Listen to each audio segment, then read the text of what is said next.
Alhamdulillah kita dapat bersama lagi, dan hari ini kita akan memulakan qawaid tafsir sebagai sambungan kepada tahun lepas. Sebenarnya qawaid ini saya tulis sambil-sambil lah, setakat mana yang sempat itu. Macam tahun lepas kita dah sempat bincangkan sebanyak 95 kaedah.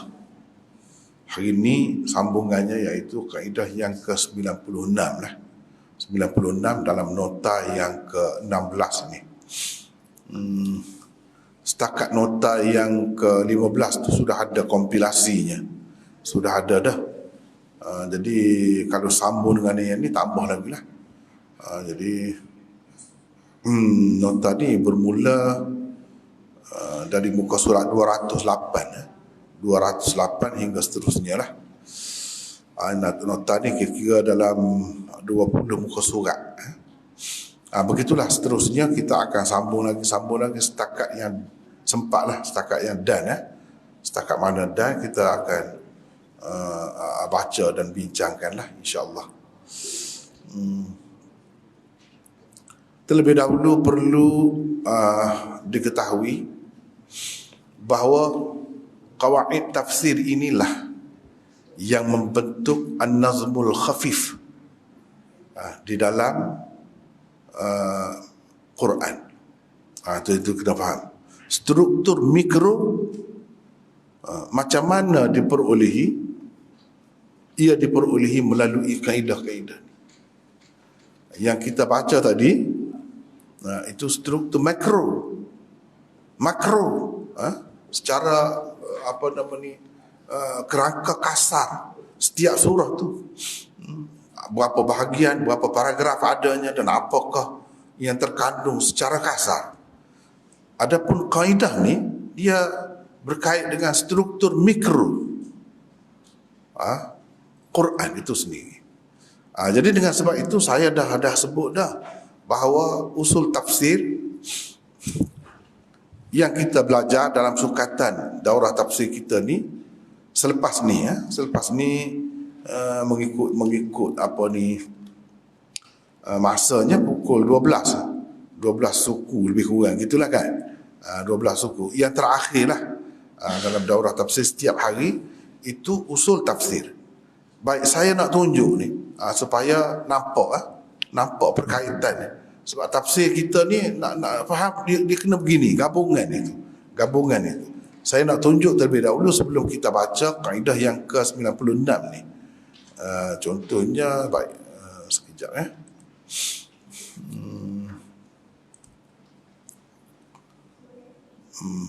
ni usul tafsir. Usul tafsir. Baik, terlebih dahulu kena tengok di sini. Di dalam usul tafsir ni ada 20 usul yang utama yang perlu dikuasai untuk memahami Al-Quran dengan betul dan selamat, iaitu tafsir Al-Quran dengan Al-Quran. Itu yang kedua, yang pertama. Seterusnya kita perhati situ.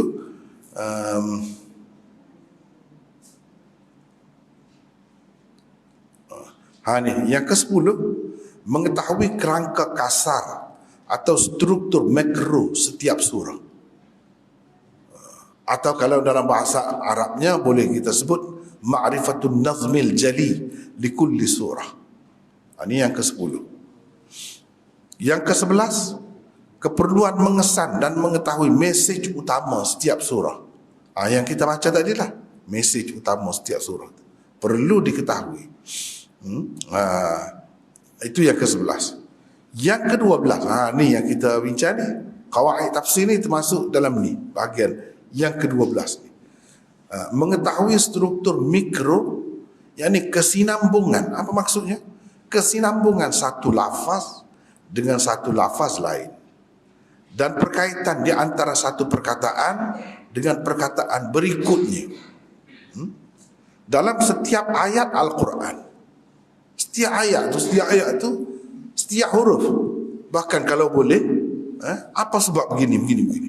Setiap perkataan, kenapa perkataan ini digunakan di sini, kenapa di tempat lain digunakan yang lain. Semua tu kita kena tahu, kena bincang. Dan nak mengetahuinya mestilah kena menguasai qawaid tafsir ini. Jadi qawaid tafsir itu ialah sebenarnya membincangkan tentang struktur mikro Al-Quran itu sendiri dalam semua surah lah, daripada awal sampai akhir. Demikian juga mengetahui perhubungan dan perkaitan rabt di antara satu ayat dengan satu ayat yang lain. Kalau kita perhatikan struktur makro, perkaitan antara surah dengan surah. Ini tidak antara ayat dengan ayat. Kenapa ayat ini selepas ayat ini? Kenapa di tempat lain begini, di sini begini? Kita tengok Alif Lam Mim, surah Baqarah pun Alif Lam Mim juga. Surah Ali Imran pun Alif Lam Mim juga. Huruf muqatta'at kenapa sama? Kenapa di sini tidak begitu? Ada tambah sad pula, Alif Lam Mim sad misalnya. Dan selepas huruf muqatta'at itu biasanya apa? Biasanya apa? Apa cerita? Selepas huruf muqatta'at di permulaan setengah surah. Itu yang dibincangkan.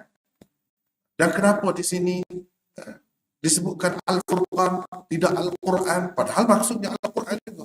Di tempat yang lain disebut Al-Quran. Kenapa begitu? Di setengah-setengah tempat itu beberapa ayat permulaannya nampak sama dengan satu surah yang lain. Itu perkaitan surah. Dia lebih menumpukan kepada perkaitan perkataan dengan perkataan. Satu perkataan dengan satu perkataan yang lain. Kenapa begitu? Itu sangat menarik sebenarnya, tapi agak susah ini. Agak susah sebab ia melibatkan setiap ayat, bukan secara kerangka kasar. Nak tahu semua tu secara perincian, kita nak bedah semua. Kalau mata tu beberapa lapisan mata tu kita nak bedah. Itu sebenarnya struktur mikro, dan ia boleh dikuasai dengan kita ingat dan dapat gunakan sepenuhnya qawaid tafsir. Itu sebenarnya. Baik. Sebagai contohnya kita nak tengok. Ini macam di sini. 13, mengetahui kata kunci di dalam setiap surah. Kata kunci itu tadi kita dah bincang. Dalam tafsir tadi, apa kata kunci setiap surah. Dan apa tema utama surah itu. Itu perlu kita tahu. Jadi ini yang ke 12 struktur mikro. Baik, kita tengok. Cuba kita perhati di sini. Ini perbincangan secara khususnya di dalam usul tafsir. Saya harap kalau ikuti usul tafsir itu akan bertemulah dengan ini perbincangan ini. Yaitu mencari dan mengesan struktur mikro atau an-nazmul khafif di dalam ayat-ayat Al-Quran. Jadi rahsianya letak di mana nak? Boleh kita guna untuk mengetahui ini, untuk membedah ataupun menganalisa struktur mikro ini melalui penguasaan kaedah-kaedah tafsir. Ini kena ingat. Jadi cuba perhati di sini. Fathi boleh baca? Nampak? Cuba Fathi baca. Sebab ini penting supaya kita tahu apa kaitan kita belajar kaedah itu, di mana nak gunanya, apa faedahnya. Baca. Usul seterusnya untuk memahami Al-Quran dengan baik ialah berusaha mencari dan mengesan perkataan-perkataan yang saling berkaitan di dalam sesuatu ayat atau beberapa ayat. Seseorang penuntut ilmu Al-Quran hendaklah sentiasa berjalan dengan memegang jari setiap perkataan dibacanya di dalam setiap ayat Al-Quran. Semua perkataan di dalam Al-Quran ada artinya yang tersendiri. Tiada satu pun hurufnya berlebihan atau sia-sia. Dalam membincangkan sesuatu perkataan, para ulama tafsir kadang-kadang memerlukan beberapa buku surat untuk menyelami maksudnya. Mereka sehabis daya berusaha mengaitkan satu ayat dengan ayat yang lain, bahkan satu perkataan dengan satu perkataan yang lain. Segala mahfuzat, yakni perkataan segala mahzufat, yakni perkataan-perkataan atau ayat-ayat yang dibuang dipastikan. Segala yang tersembunyi pula menyatakan betapa besarnya jasa dengan mereka.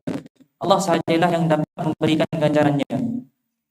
Berikut dikemukakan beberapa langkah yang perlu diambil dalam usaha mengesan kesinambungan satu perkataan dengan perkataan yang lain. Seterusnya, satu ayat dengan ayat yang lain. A. Mengesan apa-apa yang tersirat di sebalik beberapa ayat kecil, yakni jumlah di dalam sesuatu ayat yang panjang. B. Berusaha menggilak kebolehan memahami struktur ayat dan apa yang tersurat. C. Memahirkan diri dalam mengesan apa-apa yang dibuat, yakni mahzufat, dan apa yang seharusnya ditakdirkan. D. Terdapat banyak sekali ayat-ayat yang disudahi dengan menyebutkan sifat-sifat tertentu Allah Subhanahu wa taala seperti As-Sami'ul Alim, Al-Azizul Hakim, Al-Ghaniyyul Hamid, Al-Ghafurur Rahim, dan sebagainya. Sifat-sifat itu tentu sekali tidak disebutkan sembarangan tanpa sesuatu maksud. Ia tentunya mempunyai kaitan dan pertalian dengan apa yang tersebut sebelumnya atau selepasnya. Apa yang perlu anda lakukan ialah merenungi apakah gerangan hikmat di sebalik sifat-sifat Allah itu disebutkan pada tempat-tempat berkenaan. Beberapa contoh struktur mikro atau an-nadhmul khafif dalam sesuatu ayat atau surah. Di dalam surah At-Tin, cuba lihat betapa rapatnya perkaitan di antara perkataan At-Tin dengan Az-Zaitun, perkataan Az-Zaitun dengan Turi Sinin, yakni Tursina, dan seterusnya di antara perkataan Turi Sinin dan Al-Baladul Amin. Keempat-empat perkataan itu pula berkait rapat dengan rangkai kata Ahsanut Taqwim dan Asfala Safilin. Dan semua yang tersebut itu pula berkait rapat dengan ad-din atau yaumuddin, yakni hari pembalasan yaumuddin, yakni hari pembalasan, iaitu hari kiamat di mana manusia akan mendapat balasan bagi semua amalannya, sama ada baik atau buruk. Pada hari kiamat nanti akan nyatalah keadilan dan kesaksamaan Allah. Sesungguhnya hari kiamat itu merupakan sebesar-besar dalil bagi adanya ahkamul hakimin, yakni Tuhan yang maha adil dan saksama. B. Perhatikanlah betapa rapatnya perkaitan di antara perkataan Allah, Al-Hayyu dan Al-Qayyum. Kemudian perhatikan pula bagaimana ia disusuli dengan penafian sifat-sifat yang tidak layak bagi Allah daripada Allah, yakni sifat-sifat tanzihiyahnya, yaitu mengantuk dan tidur. Perkaitan di antaranya amat rapat sekali. Syafaat berkaitan rapat dengan ilmu. Kursi Allah pula berkait rapat dengannya. Kekuasaan Allah berkait rapat dengan sifat tanzihnya. La ya'uduhu, yakni tidak berasa berat. Sifat Tuhan Al-Aliyyul Azim, yakni yang maha tinggi lagi maha besar, pula mencakupi dan merangkumi semua sekali kandungan ayat Al-Kursi itu sendiri. Kaedah-kaedah mengesan struktur mikro ayat-ayat Al-Quran adalah tidak sukar mengesar perhubungan dan perkaitan di antara satu perkataan dengan perkataan lain atau satu ayat dengan ayat yang lain jika kedua-duanya mempunyai perhubungan dan perkaitan yang nyata, seperti perhubungan ataf, takkid, tafsir, badal, i'tirad, sifat, hal, dan lain-lain yang dapat dipastikan dengan penguasaan ilmu nahwu. Tapi sukar sekali mengesan perhubungan di antara dua perkataan atau dua ayat yang pada zahirnya tidak menampakkan ada sebarang perkaitan di antara keduanya. Kerana kedua-duanya kelihatan seperti sesuatu yang berasingan dan berdiri sendiri. Dalam keadaan ini pun para ulama tafsir yang bijaksana masih banyak lagi perkaitannya berpandukan kerinah-kerinah dan bukti-bukti di sudut makna dan artinya yang saling berpautan. Sebenarnya dalam situasi ini pun para ulama tafsir tetap menggunakan kaedah-kaedah tertentu untuk mengesan struktur mikronya. Antara kaedah yang sering digunakan untuk mengesan struktur mikro ayat-ayat Al-Quran yang di luar daripada skop ilmu nahwu ialah ini semua ni kaedah belakang ni. Semua ni kaedah tafsir apa semua. Kemudian kita pergi lagi, itu contoh panjang kalau kita nak baca kan. Al-Mudaddah, apa ni, ada istilah-istilah. B. Al-Mudaddah. C. Al-Istitrad. Ini bukan perbahasan ilmu nahwu. Dia kena seseorang itu mempunyai ilmu alat yang lebih lagi daripada itu. Istitrad. apa misalnya seterusnya lagi, husnul takhallus, husnul takhallus, husnul takhallus. Lagi itu istilah-istilah. Seterusnya al-intiqal. Apa maksud intiqal? Jadi kalau sebut, orang yang tahu, yang mahir dia sebut, dia tahu dah ini maksudnya apa. Dan ini semua digunakan dalam struktur mikro, nak mengesan struktur mikro Al-Quran. Sebut saja benda tu dia faham terus. Jadi husnul matlab, iltifat, semua ni termasuk dalam ilmu balaghah. Iltifat apa semua tu panjanglah perbincangannya. Tasriful ayat, apa maksud tasriful ayat? Dan banyak lagi. Itulah yang dimaksudkan mengesan struktur mikro Al-Quran. Dan ini yang tidak melibatkan kerangka kasar, surah-surah dah, tetapi setiap ayat di dalam Al-Quran, bahkan setiap perkataan, apa hubungannya dengan perkataan yang lain dalam ayat yang sama dan dalam ayat seterusnya ataupun ayat di tempat lain. Itu sangat menarik dan sangat halus. Tapi agak susahlah sikit. Nak menguasai ini, kita kena faham qawaid tafsir. Itulah hakikat qawaid tafsir yang kita akan baca hari ini. Insya-Allah. Ini qawaid tafsir, kaedah yang ke-96. Banyak dah. Nak 100 ni. Nota ni lepas 1. Lepas 1 tu nota. Ini bunyinya. Dia ringkas ya. Kaedah ni dia macam ringkas. Tapi padat. Qad yaridul lafzu fil Quran muttasilan bil akhar. Wal ma'na ala khilafi. Kadang-kadang sesuatu kenyataan di dalam Al-Quran bersambung. Jadi kelihatan bersambung dengan kenyataan yang tersebut sebelumnya. Nampak macam bersambung. Sedangkan ia tidak bersambung. Sedangkan ia sebenarnya tidak bersambung. Ini benda yang susah ni. Kalau orang yang tidak mahir betul, tidak ada ilmu, alat yang cukup, persiapan yang cukup, susah nak mengesan benda-benda ni. Dia kena banyak baca tafsir. Bukan 1-2 tafsir saja. Kita baca banyak tafsir, baru ambil pati dia. Barulah kita dapat. Dan ini satu kerja yang sukar sebenarnya. Susah keterangan. Kaedah ini merupakan salah satu asas yang penting dalam bab wakaf di dalam Al-Quran. Dia berkait dengan masalah wakaf dalam Al-Quran. Di situ wakaf, di situ apa maksudnya? Kenapa wakaf di situ? Mesti wakaf. Misalnya, di sini tidak mesti wakaf, harus saja wakaf. Dia berkait dengan itu. Banyak daripada kemusykilan dalam tafsir boleh diselesaikan dengannya.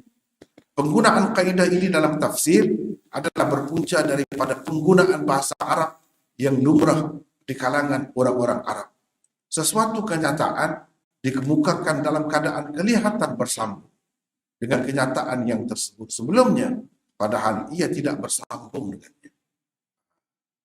Jadi itu kena dapat kesana. Itu termasuk dalam mengesan atau menguasai atau memahami struktur mikro di dalam Al-Quran. Antara contoh penggunaannya di dalam Al-Quran ialah beberapa firman Allah di bawah ini sebagai contoh. Baca Fatih. Pertama, qalu ya wailana man ba'athana min marqadina hadza ma wa'ada ar-rahman wa sadaqal mursalun. Bermaksud, pada ketika itu orang-orang yang tidak percayakan hidup semula berkata, aduhai celakanya kami, siapakah yang membangkitkan kami dari tempat tidur kami yakni kubur? Lalu dikatakan kepada mereka, inilah dia yang telah dijanjikan oleh Allah yang Maha Pengasih, dan benarlah berita yang disampaikan oleh Rasulnya. Sekali pandang firman Allah, hadza ma wa'ada ar-rahman wa sadaqal mursalun, juga merupakan sebahagian daripada kata-kata orang-orang yang tidak percayakan hidup semula setelah mereka dibangkitkan. Tetapi sebenarnya tidak begitu. Itu adalah kata-kata malaikat sebagai menjawab kata-kata mereka sebelum itu. Ya wailana man ba'athana min marqadina. Sebab itu dia macam saktah. Saktah di sini kan. Mimbar qadina hadha.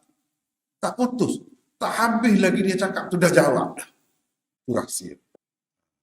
Jadi belum lagi orang kafir yang tidak percaya kepada kebangkitan itu bila dibangkitkan nanti, mereka kata begitu, belum sempat mereka ambil nafas, sudah bagi jawapan.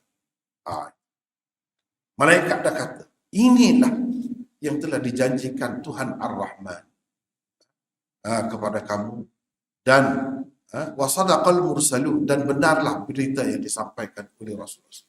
Kamu sendiri dah tengok. Inilah jadi. Itu maksudnya. Sebab itu dia di sini kan, dia berhenti sekejap, tapi bukan berhenti itu. Bukan berhenti sampai boleh ambil nafas, tidak. Saktah dipanggil. Sebab apa?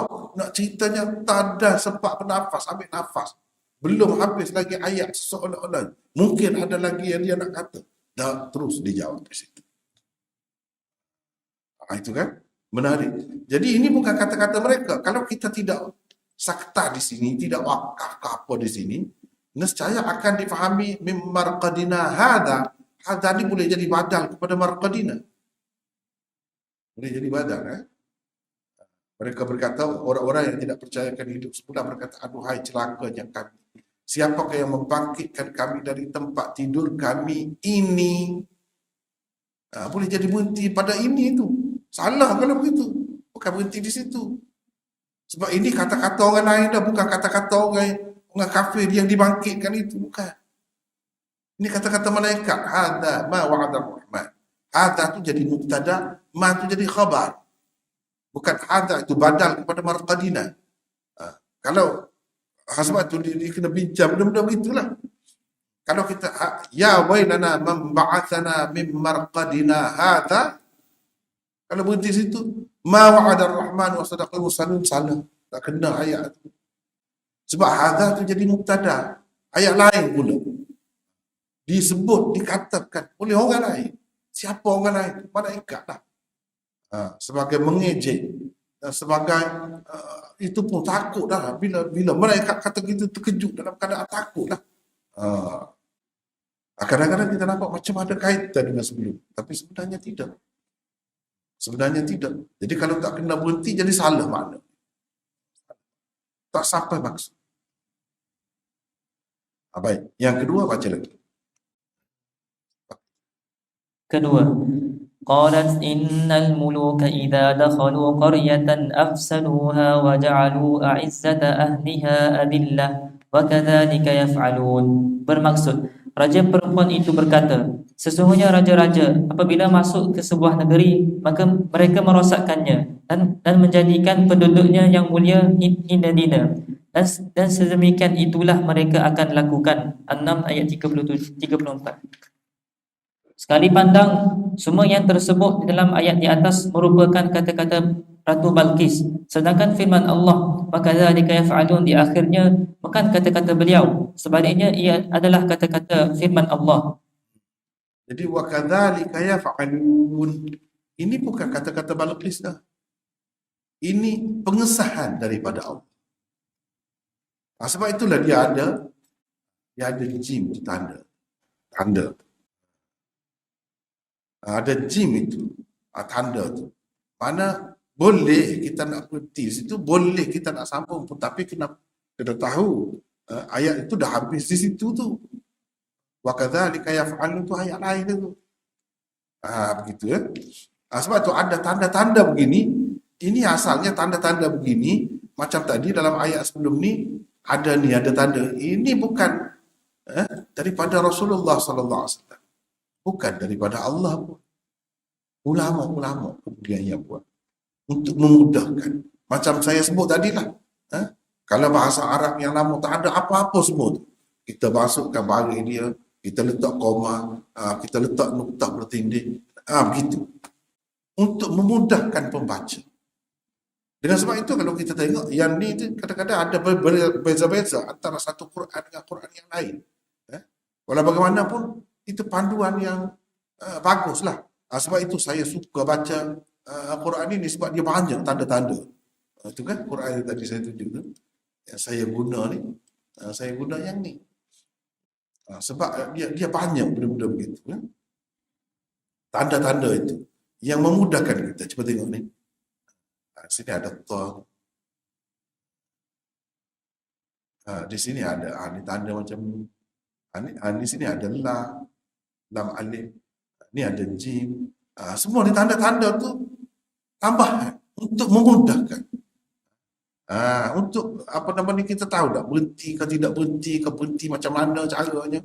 Itu maksudnya. Tidak semua di dalam Quran itu ada semua benda ni. Dan kalau tak ada pun tak jadi masalah. Bukan makna kurang Al-Quran itu. Ada tokoh tambah, bukan. Sebab ia tidak termasuk dalam asal Al-Quran. Jangan keliru tu. Dia tidak termasuk dalam asal Al-Quran. Misalnya, waqaf lazim. Waqaf, waqafan Nabi SAW berdasarkan riwayat. Nabi berhenti di sini. Nabi berhenti di sini. Ada riwayat begitu. Dia ada benda-benda begini. Bukan semua dalam Quran ada begini. Panduan-panduan ini. Jadi itu perlu faham. Jadi wa kadzalika yaf'alun ini kata-kata Allah. Sebagai membenarkan apa yang dikatakan oleh Balqis itu. Balqis kata, ada yang berpendapat kita peranglah dengan Sulaiman itu. Lepas tu bincang-bincang, Ratu Balqis ni dia cerdik orang. Sebab dia boleh jadi raja. Dia kata sesungguhnya raja-raja apabila masuk ke sebuah negeri, mereka merosakkannya. Kalau perang jadi hancur, musnah semua. Dan menjadikan penduduknya yang mulia jadi hina-hina. Kalau zaman dahulu jadi hamba abdi. Kita nak perang, belum tentu kita menang lagi. Kalau kita kalah, kita akan jadi begitu. Allah SWT kata, memang begitulah yang mereka lakukan. Memang begitulah yang mereka lakukan. Seolah-olahnya apa yang dikatakan oleh ratu ataupun raja perempuan ini, Balqis ini, disahkan oleh Allah. Memang begitu. Sebab itu kita tengok dalam dunia mana-mana pun, akibat perangnya tu, nak bangunkan semula tu ambil masa lama sangat. Kerajaan yang maju dah hancur dan jadi hina. Orang-orang yang mulia jadi hina. Itu akibat. Jadi Balqis tidak memilih cara itu sebab dia sedar hakikat. Dia sedar hakikat. Dan inilah akibat perang. Jangan mudah-mudah nak beria-ria sangat. Perang itu kena sedar. Pada kita ada kuasa besar, kita hebat, kita apa pun, ada peralatan tentera, dan segala-galanya cukup, jangan. Orang kata sombong, jangan. Sebab inilah yang akan berlaku. Inilah akibat perang. Dia sedar. Dan dia tidak pilih jalan itu, tapi dia pilih jalan damai. Akhirnya negara dia selamat. Dan dia pun dapat hidayah. Dengan sebab itu, dia terima kebenaran. Itu untungnya. Orang yang berfikir panjang. Tidak berfikir kira panah barat. Kira nak lawan, kita lawan. Jangan begitu. Kena fikir dalam-dalam, fikir jauh-jauh. Itu. Jadi wa kadzalika yaf'alun ini bukan kata-kata dia. Kata-katanya terhenti setakat tu, adillah. Adillah setakat. Sekali pandang semua yang tersebut di dalam ayat di atas merupakan kata-kata Ratu Balqis. Sedangkan macam tadilah. Yang ketiga baca lagi. Ketiga, qala ma khatabukunna id rawattunna Yusuf an nafsih qulna hasha lillahi ma 'alimna 'alayhi min su' qalat imra'atul 'aziz al-ana hashasa al-haqq wa ana rawattuhu an nafsihi أنا راودته عن نفسه وإنه لمن الصادقين ذلك ليعلم أني لم أخنه بالغيب وأن الله لا يهدي كيد الخائنين. Bermaksud, setelah perempuan-perempuan itu dipanggil, Raja bertanya kepada mereka, bagaimana keadaanmu ketika kamu menggoda Yusuf untuk menundukkan dirinya kepadamu? Mereka menjawab, Maha suci Allah, kami tiada mengetahui sesuatu kejahatan daripadanya. Isteri Al-Aziz pun berkata, sekarang ternyatalah kebenaran, yakni yang selama ini tersembunyi. Akulah yang menggodanya untuk menundukkan dirinya kepadaku. Dan sesungguhnya dia termasuk orang-orang yang benar. Ayat 51. Yusuf berkata, yang demikian itu agar dia, yakni Al-Aziz, mengetahui bahawa sesungguhnya aku tidak berkhianat kepadanya di belakangnya, dan bahawa Allah tidak menjayakan tipu daya orang-orang yang khianat. Ayat 52. Sekali pandang firman Allah dalam ayat ke-52 merupakan sambungan bagi kata-kata isteri Al-Aziz, yakni Zulaikha, yang telah bermula dari ayat ke-51 sebelumnya, sedangkan ia bukan kata-katanya lagi. Kata-katanya telah habis di akhir ayat ke-51. Ayat ke-52 pula mengandungi kata-kata Nabi Yusuf sepenuhnya.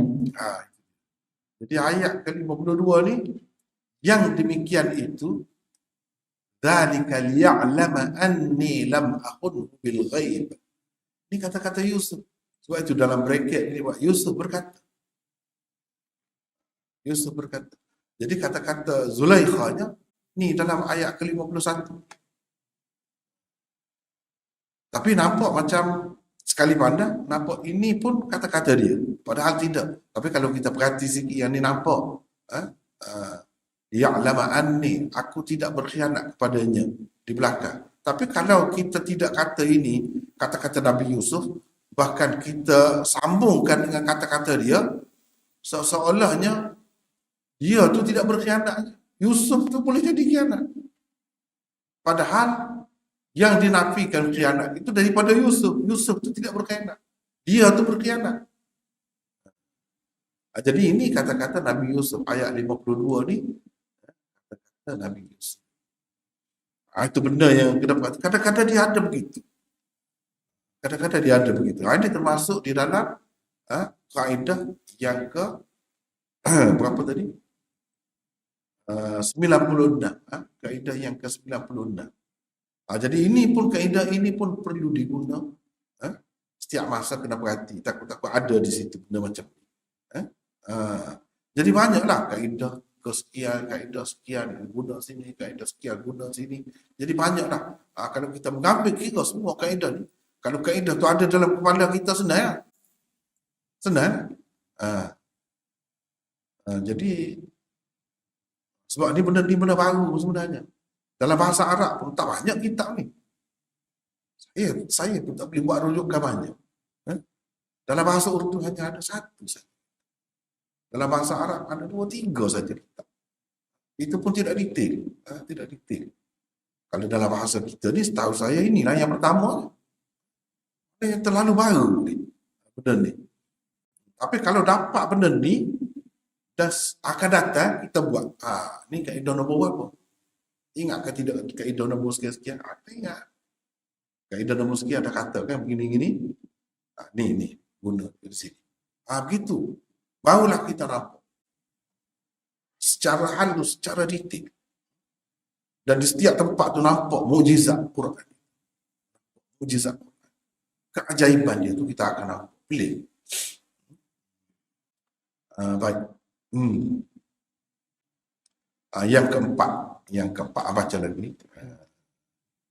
Keempat, innal ladzina ittaqaw idza massahum ta'ifun minasy-syaitani tadhakkaru fa idza hum mubsirun wa ikhwanuhum yamuddunahum fil ghayyi thumma la yuqsirun. Bermaksud, sesungguhnya orang-orang yang bertakwa, apabila mereka disentuh oleh sesuatu imbasan hasutan dari syaitan, mereka ingat kepada ajaran Allah, maka dengan itu mereka nampak jalan yang benar. Ayat 201. Sedang saudara-saudara mereka, yakni orang-orang kafir dan fasik, membantu syaitan-syaitan dalam menyesatkan, dan mereka tidak henti-hentinya, yakni menyesatkan. Ayat 202. Bangkai kata sedang saudara-saudara mereka dalam ayat ke-202 tidak merujuk kepada orang-orang yang bertakwa, walaupun sekali pandang ia merujuk kepadanya. Ia sebaliknya berkenaan dengan orang-orang kafir dan fasik. Sebabnya ialah orang-orang yang membantu syaitan-syaitan dalam menyesatkan, dan mereka tidak henti-henti menyesatkan, tentunya bukan saudara-saudara orang-orang yang bertakwa. Jadi itu benda yang kita kena perhati. Wa ikhwanuhum yamuddunahum fil ghayb. Innal ladzina taqaw idza massahum ta'ifun minasyaitani tadhakkaru fa idza hum mubsirun. Jadi di sini disebut tentang orang yang bertakwa. Lepas tu disebut syaitan. Jadi isim yang terakhir di dalam ayat 251 ni 201 ni bercerita tentang orang-orang yang bertakwa. Jadi wa ikhwanuhum, dan saudara-saudara mereka. Saudara mereka ni saudara siapa ni? Ini pun satu hal. Dia ada kaedah lain pula di sini ni. Dia ada kaedah lain pula. Wa ikhwanuhum. Kenapa? Hum. Hum ni nak balik kepada siapa? Kalau sesuainya alladzina taqaw lah, sebab ini jamak ni. Jamak ni alladzina taqaw lah. Saudara-saudara mereka iaitu orang yang bertakwa. Mereka tu mana orang yang bertakwa. Atau kalau kita kata saudara-saudara mereka, mereka tu maksudnya syaitan. Syaitan ini dipakai sebagai isim jamak. Semua tu. Bila isim jamak, walaupun dia mufrad, syaitan, jamaknya ada syayatin. Tapi ia dipakai juga sebagai isim jamak. Bila isim jamak, kita boleh pakai dhamir yang kembali kepadanya dalam bentuk jamak. Hum ni dalam bentuk jamak. Bukan wa ikhwanuhu yamuddunahu, bukan itu, tapi hum pada kedua tempat. Kenapa? Kerana syaitan ini sebagai isim jamak. Jadi ini guna istilah-istilah yang kalau orang tak tahu susahlah. Jadi ini soal isim jamak apa semua ni ada dalam nota ni juga pada usul yang ni usul kemudian ni lah. Kita tengok ni isim jenis usul yang ke-98. Kullus min ma'rifatin fi afradin yufidul umum.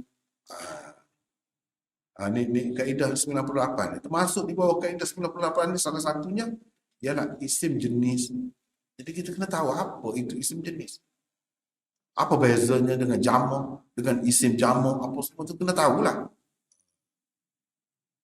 Tak apa, itu kita akan bertemu, akan datang. Kita akan bertemu, akan datang. Jadi secara zahirnya kalau kita perhatikan, ikhwanuhum ni boleh balik hum tu kepada syaitan. Wa ikhwanuhum yamuddunahum fil ghayyi. Boleh balik kepada syaitan. Jadi siapa ikhwanuhum? Adakah alladzina taqaw yang tersebut sebelum ini? Adakah orang yang bertakwa itu saudara-saudara syaitan? Tentu tidak. Yang menolong, membantu syaitan, saling membantu dengan syaitan dalam menyesatkan manusia ialah lawan kepada alladzina taqaw tu.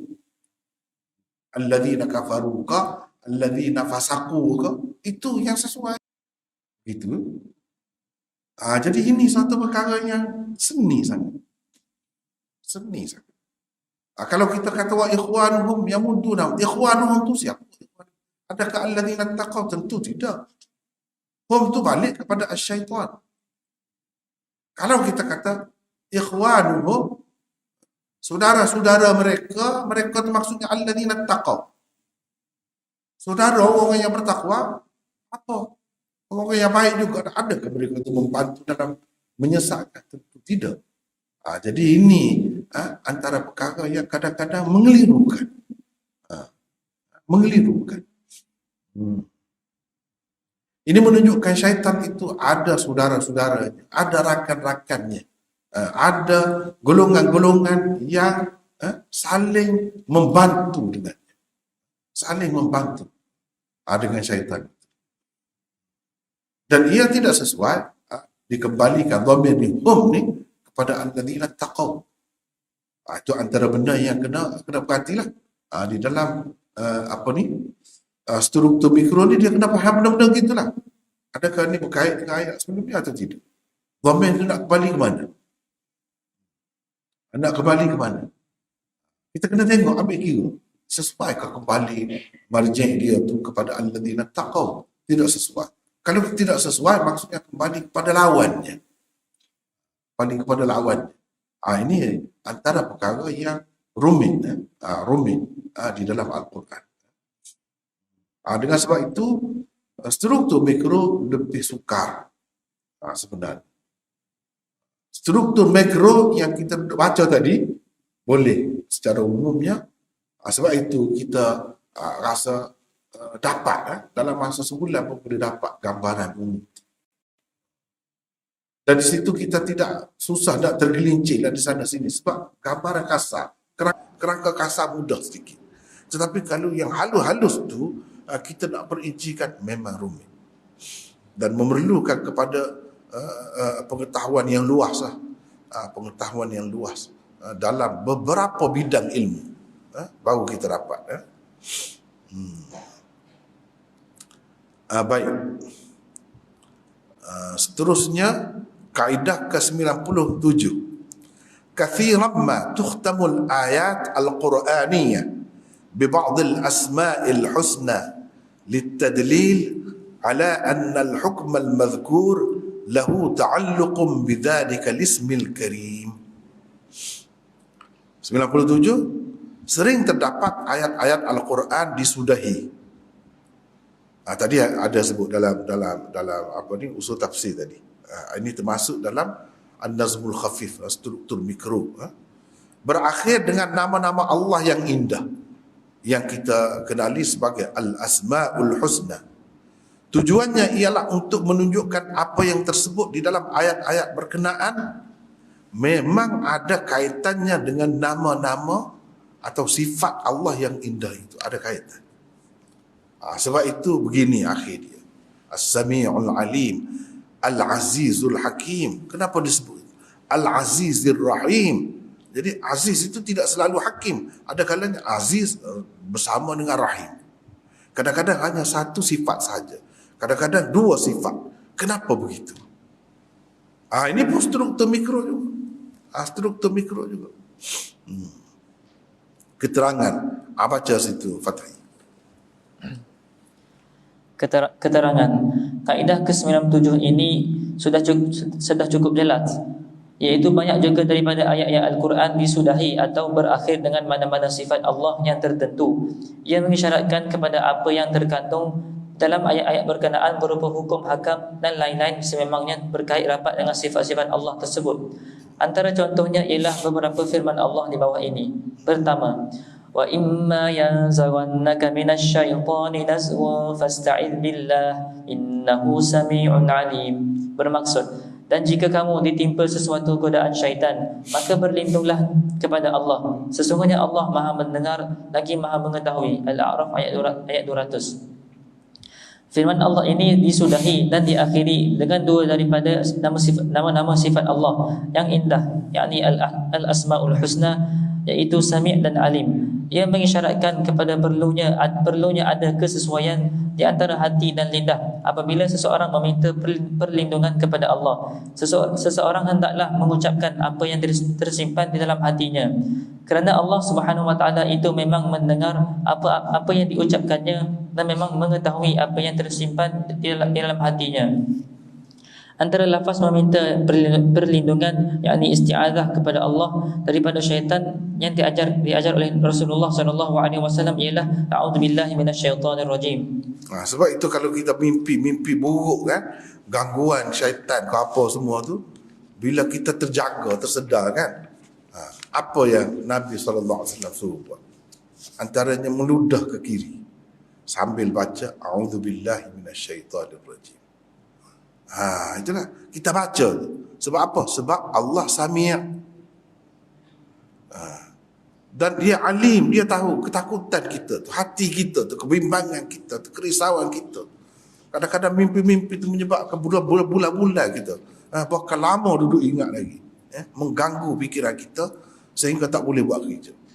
Jadi Allah tahu hati kita. Jadi kita minta tu betul-betul ikhlas dengannya. Jadi dalam doa ni kena ikhlas dengan Allah, betul-betul mengharapkannya. Di samping kita ada baca sesuatu yang boleh didengar, boleh didengar. Itu maksudnya. Jadi itu sebab ditutup ataupun disudahi dengan innahu sami'un alim. Innahu sami'un alim. Jadi banyaklah yang macam ni selalu kita bertemu, selalu kita bertemu. Teruskan lagi yang kedua. Kedua, والسارق والسارقة فاقطعوا أيديهما جزاء بما كسبا نكالا من الله والله عزيز حكيم. Bermaksud, laki-laki yang mencuri dan perempuan yang mencuri, potonglah tangan keduanya sebagai pembalasan bagi apa yang mereka kerjakan dan juga sebagai suatu hukuman pencegah dari Allah. Dan ingatlah, Allah Maha Perkasa lagi Maha Bijaksana. Al-Maidah ayat ke-38. Nama sifat Allah yang disebutkan di akhir firman Allah di atas ialah Aziz, yakni Maha Perkasa, dan Hakim, yakni Maha Bijaksana. Oleh kerana dia Azizlah, maka dia menentukan hukum keras yang dikehendakinya seperti potong tangan itu. Tetapi kekerasan hukum yang diberikannya itu tetap mengandungi hikmah, kerana dia juga Maha Bijaksana. Jadi Aziz, kerana sifat Aziz itulah dia boleh hukum macam tu. Potong tangan ni berat tu.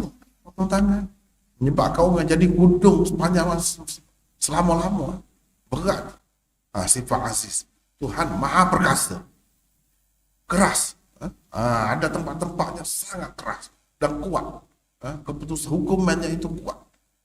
Tetapi hukuman yang kuat macam tu, yang teruk macam tu, dia ada bersama dengan satu lagi sifat Hakim. Bukan semena-mena membuta tuli, tidak. Ada hikmatnya, iaitu dah sebut dah tu, nakalam min Allah. Nakalam min Allah, itu dah sebut dia hikmatnya, iaitu sebagai hukuman pencegah dari Allah. Dengan sebab kita buat begitu, orang lain tak berani, tak berani nak buat tu. Tak berani nak melakukan pencurian itu. Hikmat-hikmat yang seperti itulah, walakum fil qisasi hayatun. Pada hukuman qisas itu ada kehidupan.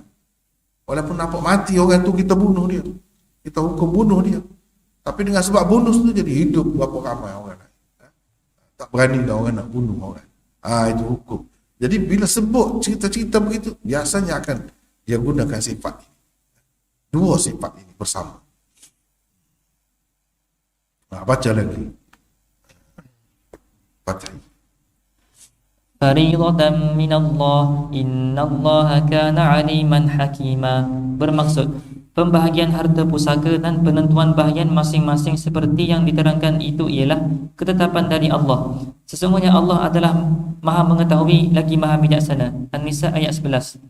Ayat ke-11 surah An-Nisa ini adalah berkenaan dengan pembahagian harta pusaka dan penentuan bahagian masing-masing pewaris.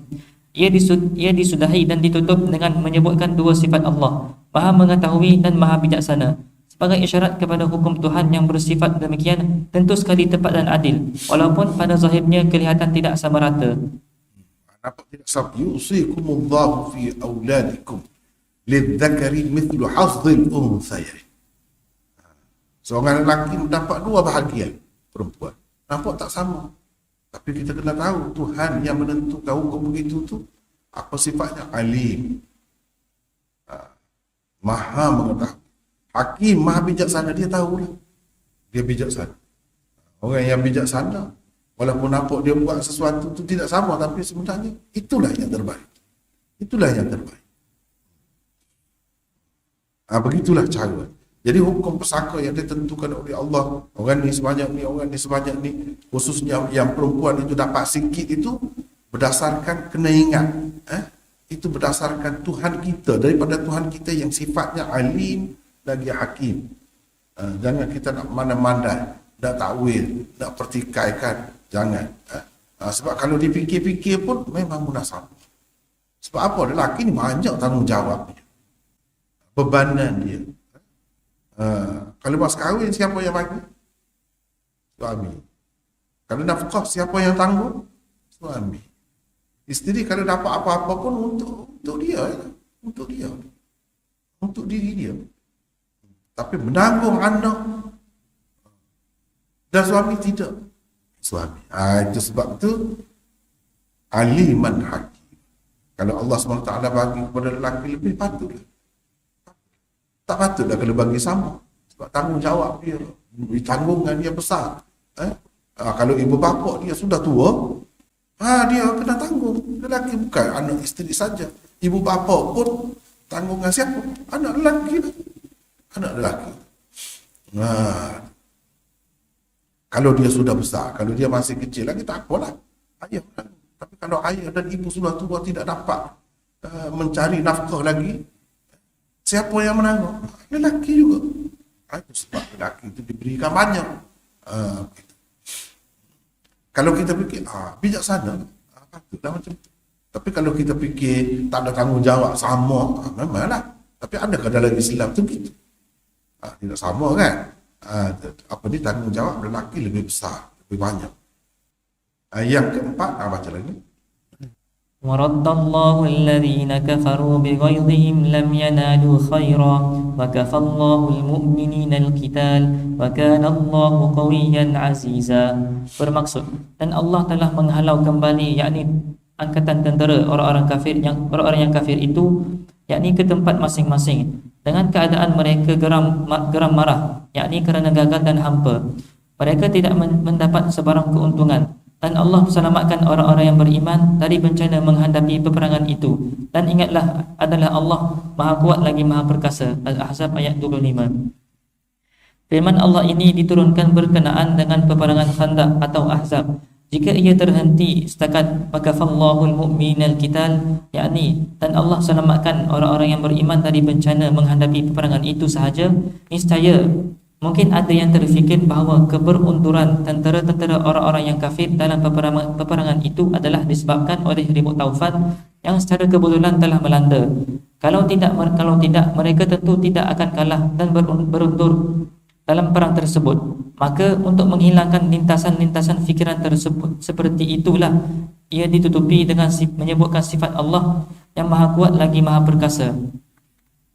Ia seolah-olahnya hendak menyatakan bahawa ribut Taufan yang telah berlaku dalam peristiwa itu bukanlah satu kebetulan. Sebaliknya ia merupakan fenomena yang terhasil daripada tindak balas dua sifat Allah tersebut untuk memberi kemenangan kepada orang-orang Islam. Itu maksud dia. Di sebalik ada di wakana Allahu qawiyyan azizan. Dia tidak berhenti setakat wakafallahul mu'minin al-qital. Kalau berhenti setakat tu, dia akan jadi gitu. Orang-orang kafir itu anggap kita kuat, kita boleh mengandalkan dia. Hari itu tak ada arah lah. Sebab ribut hari itu, kita terpaksa kena balik. Padahal ribut yang berlaku, ribut Taufan yang tidak boleh bertahan tu, habis khemah-khemah mereka diterbangkan angin, periuk-periuk mereka pun diterbangkan angin semua, kuda-kuda pun bertempiaran lari. Itu dengan kuasa Allah. Bukan berlaku kebetulan, tidak. Bukan secara kebetulan, tidak. Itu sebagai pertolongan Allah kepada Rasul-Rasulnya dan para sahabatnya. Sebab apa? Orang kafir berpakat yang bermacam-macam kabilah, macam-macam kuat, dia bersatu untuk menghancurkan Islam. Itu maksudnya. Jadi di sini digunakan wakana Allahu qawiyyan azizan. Lama sebenarnya saya sendiri pun duduk cari kitab-kitab macam ni, duduk bincang ni. Selama ni kita bertemu dengan dalam Al-Itqan fi Ulumil Quran oleh Jalaluddin As-Suyuti, dan dalam kitab dia yang dipisahkan sebenarnya daripada situ juga kecil saja. Saya tak bertemu, tapi akhirnya baru tahun ni sambil-sambil duduk cari-cari dalam internet tu, saya dapat satu buku yang sangat baik. Saya tidak bertemu lagi buku macam tu, tapi buku tu pun dalam bahasa Urdu. Semua dia sebut, semua setiap ayat dalam Quran 500 muka surat buku itu, tapi dalam bahasa Urdu. Sebab itulah saya kata dalam bahasa Urdu ni banyak benda-benda yang pelik lah, yang kita tidak akan bertemu dalam bahasa Arab, dan ditulis oleh orang yang baru, masih hidup lagi sekarang. Salah seorang Syekhul Hadis di India, dia tulis sangat bagus. Saya tengok, luar biasa, lengkap tulisan. Mungkin ada di sini, saya simpan ataupun tak ada, boleh ditunjukkan satu hari nanti insya-Allah. Susah nak cari ya. Oh, tak apalah, lain kali saya tunjuk insya-Allah. Jadi itulah kalau dalam bab ni sifat-sifat Allah yang selalu kita temui di akhir-akhir ayat tu, dia ada kaitan dengan perbincangan sebelum itu. Ada kaitan. Kalau kita mengetahui semua tempat tu, maka berarti kita mengetahuilah struktur mikro setiap ayat itu. Dan ini salah satunya. Kadang-kadang beberapa kaedah tu dapat kita terapkan dalam untuk satu ayat. Dalam satu ayat tu, ini pakai kaedah ni, di sini kaedah ni, di sini kaedah ni, di sini kaedah ni. Semua tu dia jadi sangat cantik, sangat kuat lah. Apabila semua kaedah itu kita gunakan ketika membaca sesuatu ayat Al-Quran, walaupun sependek mana. Tapi kalau guna kaedah ni, kita boleh tahulah banyak rahsia. Jadi sekadar itulah dulu untuk hari ini. Wallahu a'lam. Kita akan sambung besok insya-Allah. Wallahu a'lam. Wa akhiru da'wana alhamdulillah rabbil alamin. Assalamualaikum warahmatullahi wabarakatuh.